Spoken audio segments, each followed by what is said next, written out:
দেখুন, তুহা সিদ্দিকী তৃণমূলের ক্ষমতায় আসার পিছনে একটা বড় অবদান রাখা ব্যক্তি, একটা বড় অবদান ছিল। সেই সময় মমতার কাছে খুব কাছের লোক ছিল তুহা সিদ্দিকী।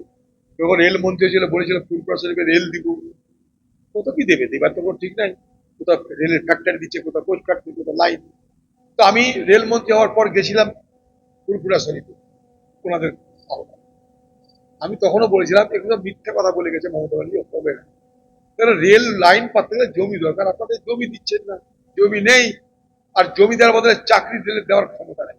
সত্য না সত্য কথা? এইরকম ভাবে মিথ্যা কথা বলে, ভ্রান্ত কথা বলে, মানুষকে ধাপ্পা দিয়ে মমতা ব্যানার্জি তুহা সিদ্দিকীদের ব্যবহার করে ভোট করে নিয়েছে। কাজের সময় কাজী, কাজ তুলালে পাজি, তুহা ভোগে যা, আরেকটা কাউকে সিদ্দিকীকে বার করে নিবে, এই তো গল্প। তারপর আবার নিজে ইফতার পড়তে যাই কোথায়, মুখ্যমন্ত্রী ইফতারে যাচ্ছে, মুখ্যমন্ত্রী ইফতার করছে, বিরাট ব্যাপার। তুহা সিদ্দিকীর 12টা বাজাও, ত্রিপুরা শরীফকে ম্যানেজ করো, এই তো গল্প।